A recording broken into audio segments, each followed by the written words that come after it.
All right, so we talked about how to calculate your calories. The next step is to determine how to set up your macronutrients. And so if you don't know what macros are, it's determining how many of your calories are going to come from proteins, fats, and carbohydrates. Macronutrient counting is, in my opinion, one of the most important aspects of nutrition because you could stay in a calorie deficit and lose weight. You can be in a calorie surplus and gain weight, but your macronutrients are going to determine what kind of weight you're losing and what kind of weight that you are gaining. So it's important to calculate certain aspects of your macronutrients. And one of the main areas is going to be ensuring that you're eating enough protein. I don't think that gets enough credit for how important it is.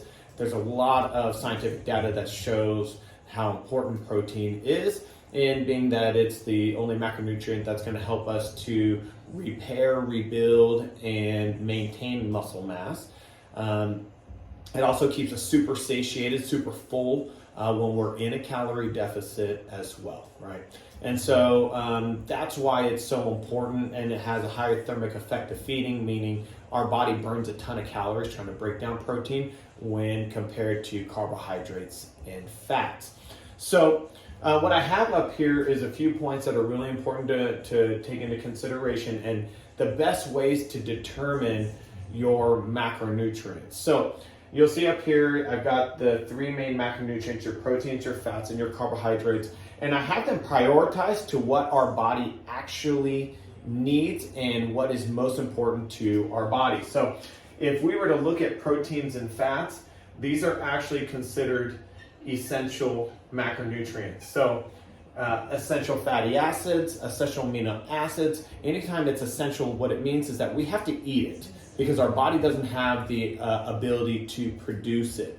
Where with carbohydrates, it's not essential because our body has a process called gluconeogenesis where it can break down protein to create the glucose that our body needs in order to function when absolutely necessary. So proteins and fats, if we don't eat enough of them, we get really sick and we'll die.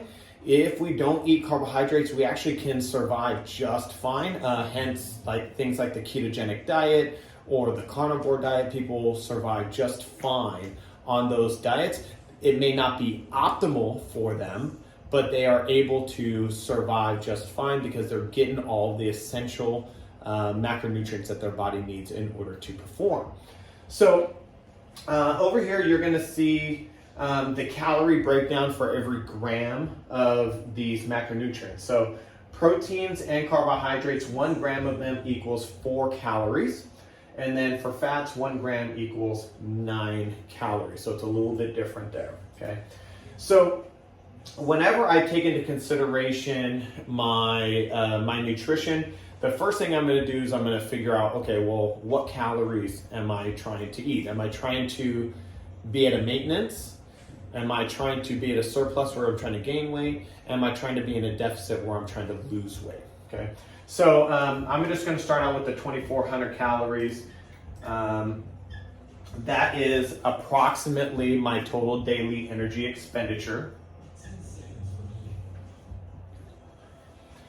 And then what I want to do is I want to calculate how much protein my body absolutely needs. Now, there's a few different ways that we can go about doing this. When it comes to protein, the most common recommendation that you'll see in most health books, nutrition books, is that you need, for strength training, weight training, you need to get at least 1.6 grams per kilogram of body weight to 2.2 grams of kilogram per kilogram of body weight, okay?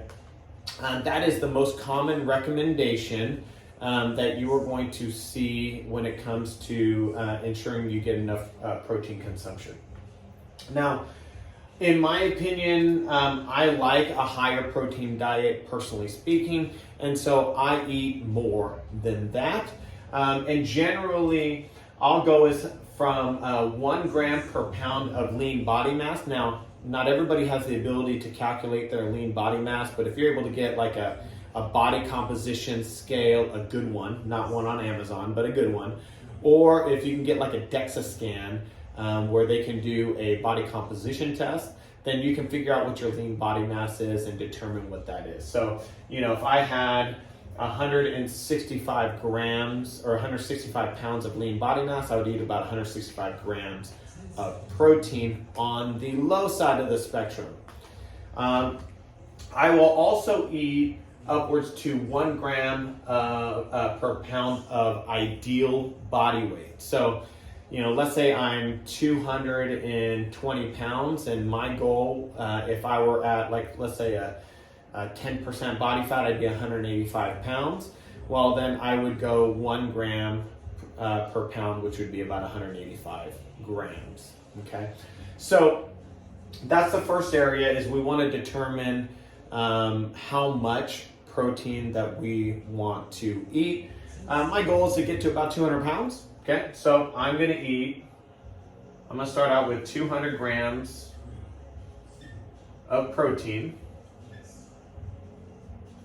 And if I multiply that by 4 calories, right there, then that means 800 of those 2,400 calories is going to come from protein. Okay. The next thing that I'm going to do is I'm going to determine what my fat levels are. Now, your fat macronutrient has a huge variable. It could be as low as 30%. It's generally not recommended that it's going to be less than 30% of your calories. It could be as high as 70% depending on the diet that you're following. So if you're following like a ketogenic diet, which is a high fat diet, then you may get upwards to 70% of your calories from fats.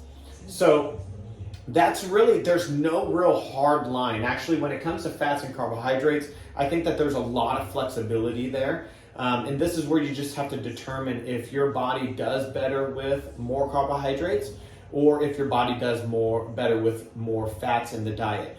If we were to look at all the scientific studies and all the meta-analysis that are out there, there's actually not one where it says, oh, the ketogenic diet's best, or the paleo diet's best, or the vegan diet's best, or the Whole30, or whatever it may be, or carnivore diet. It's all about ensuring you're getting adequate amounts of protein and that you're staying within a certain caloric level. So I'm going to use 30%. So what I would do is I would take 30% of my 2,400 calories, and I think that's going to be roughly about 800 calories, but I'm going to pull out a calculator just to make sure. So 2,400 times 0.3, so 720 calories are going to come from fats. And so what I got to do is I got to divide that by 9, okay? And so if I divide that by 9, that's going to give me about 80 grams, okay? So 80 grams of fat multiplied by 9 calories would give me 720 calories. So at that point, I've got 800 calories from protein, I got 720 calories from fats, and I can add those up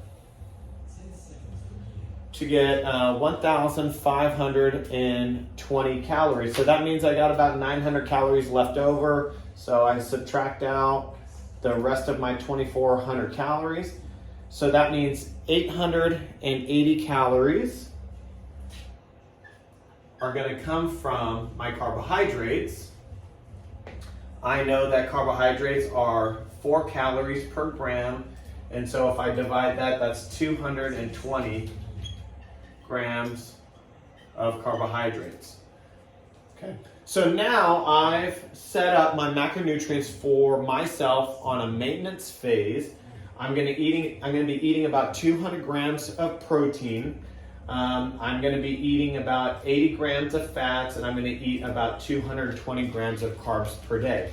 Now, the only area that I really focus on is ensuring that I'm eating 200 grams of protein and I'm eating 2,400 calories per day. If I have some days that have higher fats and lower carbs, I'm totally cool with that. If there's some days I have lower fats and higher carbs, I'm totally cool with that as long as I stay in my stay within my calorie goal, plus or minus 100 calories, and as long as I'm eating enough protein to sustain or build the muscle mass that I'm looking to build. All right, so you know how many calories that you need to eat. You know how to go in and calculate how much protein, carbs, and fats, what your macros are going to look like. Now at this point, it's about tracking your food, tracking your weight, even tracking your body fat percentage if you have the ability to do that, and using that information to progress you to whatever your health and fitness goals are. All right, I hope you found this helpful, and we'll come with more information later.